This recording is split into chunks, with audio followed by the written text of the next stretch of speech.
সকালে জলখাবারে কিংবা সন্ধ্যের টিফিনে বাচ্চা থেকে বড় সকলেই খেতে পারবে এমন একটা সিম্পলের মধ্যে টেস্টি রেসিপি আজকে আপনাদের সাথে শেয়ার করব। আর এই রেসিপিটা কিন্তু ঘরে থাকা উপকরণ দিয়ে বানিয়ে নেওয়া যাবে খুব সহজেই আর খুব কম সময়ের মধ্যে।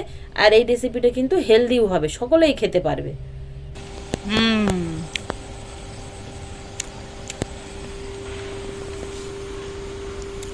দেখেন ভেতরটা কি মচমচে হয়েছে। মচমচে হয়েছে। মাছি এদিকে চারিদিকে বনবন করছে বন্ধুরা। মাছে জ্বালাচ্ছে তো বড়া খাবার কি দারুণ। দারুণ হয়েছে। এই সহজ রেসিপিটা বানানোর জন্য এখানে আলাদা একটা পাত্র নিয়েছি, আর এখানে 1 কাপ নিয়েছি আমি মুগ ডাল। এই মুগ ডাল কিন্তু এই পাত্রের মধ্যে নিয়ে নেব। আর ঠিক ওই কাপেরই মাপ করে আমি 1/2 কাপের একটু কম নিয়েছি গোবিন্দভোগ আতপ চাল, তবে আপনারা যে কোনো আতপ চাল নিতে পারেন। একবার ডালের সাথে নিয়ে নেব। এবার চাল আর ডালটা ভালো করে মিশিয়ে নেব। এবার এর মধ্যে জল দিয়ে কিন্তু বেশ কিছুক্ষণ কষলে কষলে ডাল আর চালটা ধুয়ে নিতে হবে। ডালের মধ্যে যেমন পাউডার দেওয়া থাকে, চালটা বেশিক্ষণ কেনা চাল সংরক্ষণ করতে লাগলে কিন্তু ওরকম পাউডারও দেওয়া থাকে। তাই পরিষ্কার করে জল পাল্টে পাল্টে 2-3 বার ধুয়ে নিতে হবে। আর দেখুন কিছুক্ষণ কষলানোর পরে কতটা পরিমাণে জলটা ঘোলা সাদা জল বেরিয়েছে। এই জলটা পাল্টে পাল্টে 2-3 বার ধুয়ে নিতে হবে। ধুয়ে পরিষ্কার করে এনেছি একদম জল পাল্টে স্বচ্ছ ঝাল বেরোবার পর্যন্ত। এবার এর মধ্যে আমি আরও পরিমাণ মতো জল দিয়ে দেবো, মানে ডাল আর চালটা ছাড়া বেশি হয় যেন জলটা। এবার এইভাবে 2-3 ঘন্টা ভেজাতে রেখে দেবো। 2 থেকে 3 ঘন্টা মতো জলে ভিজিয়ে রেখেছিলাম। আর ভেজানোর পরে মুগ ডাল আর চালটা দেখুন ফুলে কিন্তু বেশ এরকম মোটা মোটা হয়ে গেছে, আগের তুলনায় ডবল হয়ে গেছে দেখুন। আর ভিজে গেলে কিন্তু যদি ঠিক মতো পারফেক্ট ভিজে যায় তাহলে কিন্তু এরকম ফুলে মোটা হবে। আর দেখুন হাতে ডলা দিলেই কিন্তু এরকম খুব সুন্দর আর খুব সহজে এরকম গলে যাবে। এভাবে একটু চাপ দিলে এরকম গলে যাবে। চালটাও এরকম দেখুন সঙ্গে সঙ্গে ভেঙে যাচ্ছে। এরকম নরম করে 2-3 ঘন্টা একটু সময় নিয়ে ডাল আর চালটা একসাথে ভিজিয়ে নেবেন, তাহলে খুব ভালো হবে। এবার এই সাইডে আমি একটা মিক্সচার নিয়েছি। মিক্সচার না থাকলেও কিন্তু এখানে আপনারা শিলেও বেটে নিতে পারেন। আমার কাছে শিল নেই আর ছোট মিক্সচারও নেই, তবু বড় মিক্সচার আছে, এর সাহায্যে পেস্ট করে নেব। এর মধ্যে দিয়ে জল থেকে ঝরিয়ে আর মিক্সচারের মধ্যে নিয়ে নেব।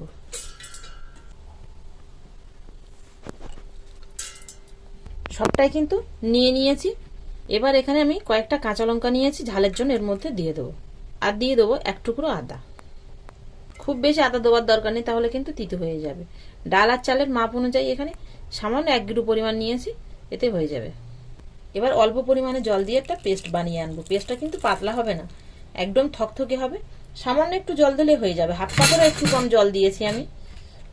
পেস্ট করে এনেছি, এবার পাত্রের মধ্যে ঢেলে নেব।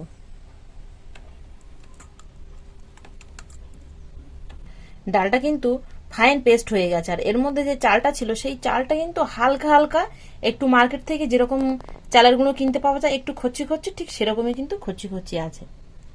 তবে বোঝা যাবে না, হাতে না নিলে বোঝা যাবে না, এরকমই খচ্ছি খচ্ছি। তো এরকম ভাবে পেস্ট করে নিতে হবে, একদম ফাইন পেস্ট করার দরকার নেই। চালটা একটু খচ্ছি খচ্ছি থাকলে ভালো হবে। এবার এর মধ্যে আমি আরও কিছু উপকরণ দিয়ে নেব। 1/2 চামচের একটু কম দিয়ে দেবো গোটা জিরে।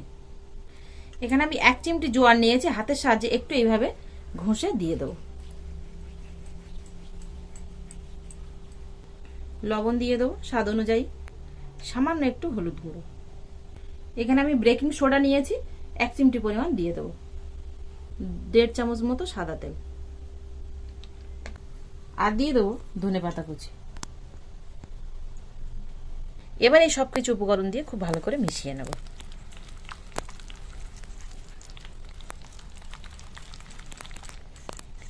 লবণ, তেল, বেকিং সোডা আর হলুদ গুঁড়ো সবকিছু যেন খুব ভালো মতো মিশে যায়, তাই একটু সময় নিয়ে ফাটিয়ে নিতে হবে সবকিছুর সাথে। সবকিছুর সাথে কিন্তু খুব ভালো করে মিশিয়ে নিয়েছি। আর মেশাতে মেশাতে কিন্তু সুন্দর একটা গন্ধ ছাড়ছে। হিটার ধরিয়ে দিয়ে একটা কড়া বসিয়ে দিয়েছি ভাজার জন্য। এবার কড়ার মধ্যে তেল দিয়ে দেবো। তেলটা হালকা গরম হয়েছে। এবার এই সাইডে দেখুন একটা চামচ নিয়েছি আমি, চামচের সাহায্যে ছাড়বো, তবে এখানে আপনারা হাত দিয়েও ছাড়তে পারেন।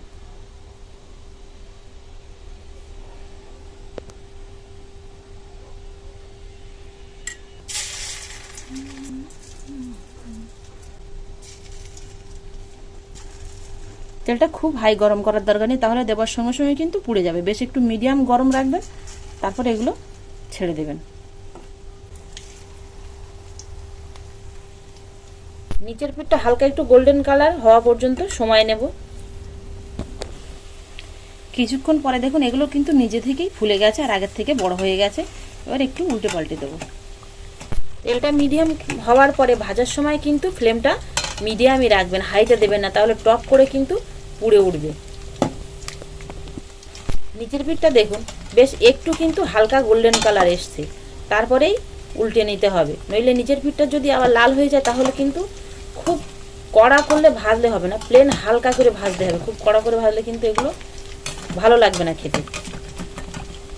এই ডাল বড়াগুলো বা এই ডালের স্ন্যাক্সগুলো ভাজতে কিন্তু খুব একটা বেশি সময় লাগে না। হালকা এরকম দেখুন গোল্ডেন কালার এসে গেলেই কিন্তু বড়াগুলো ভাজা হয়ে যাবে। আর বড়াগুলো ভাজা হয়ে গেছে, আওয়াজটা শুনুন, বেশ এরকম একটু চালের গুঁড়ো দিয়েছি, বেশ একটা মচমচে ভাব এসেছে। বড়াগুলো ভাজা হয়ে গেছে, এবার তুলে নেব। একেবারে একসাথেই বড়াগুলো তুলে নিতে হবে, কারণ তেলের মধ্যে যত সময় নিয়ে থাকবে তত কিন্তু এগুলো লাল হয়ে আসবে আর কড়া হয়ে যাবে, তখন আর কিন্তু খুব মচমচে হয়ে যাবে, তখন কিন্তু সেই টেস্টটাও থাকবে না, আর মচমচে হয়ে গেলে শক্তও হয়ে যাবে, খেতেও ভালো লাগবে না।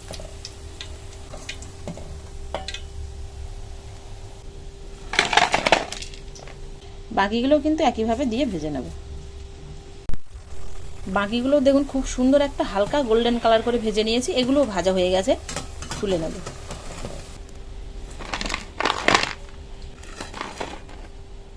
সবগুলো ডাল পকোড়া ভেজে নিয়েছি, আর দেখুন কতটা মুচমুচে হয়েছে আপনাদের দেখাচ্ছি। দেখুন উপরটা কিন্তু এরকমই মুচমুচে, দেখুন, আর ভেতরটা দেখুন, এই দেখুন সফট আর ফাঁপা। উপরটা ঠিক এরকম হালকা মুচমুচে হবে, ভেতরটা কিন্তু এরকম সফট আর ফাঁপা হবে, তবে ভেতরটাও কিন্তু একটু মুচমুচে থাকবে, যেহেতু খাবার সোডা চালের গুঁড়ো কিন্তু ঠিক পরিমাণ মতো দেওয়া হয়েছে। দেখুন উপরটা এরকম মুচ করে ভেঙে গেল।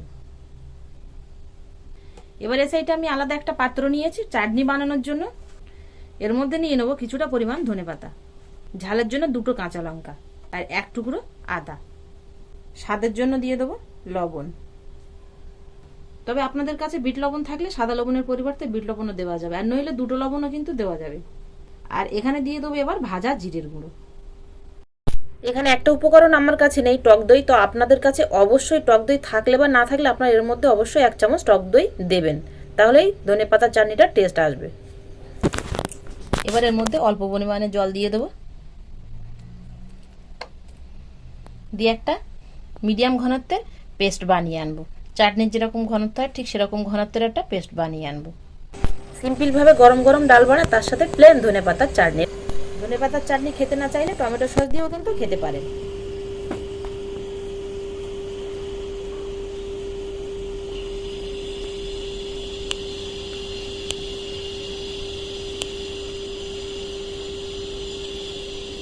এই যে দেখুন এত বড় মানুষটাকে আমি ক্যামেরা ধরানো শেখাচ্ছি, আমার পোজ দিচ্ছে দেখুন। নাও তুমি নাও।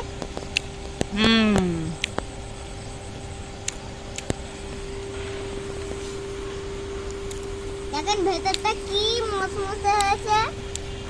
মচমচে হয়েছে। মাছি এদিকে চারিদিকে বন করছে বন্ধুরা। মাছি জ্বালাচ্ছে, তো বড়া খাবার কি দারুণ। দারুণ হয়েছে। Bien, Leso.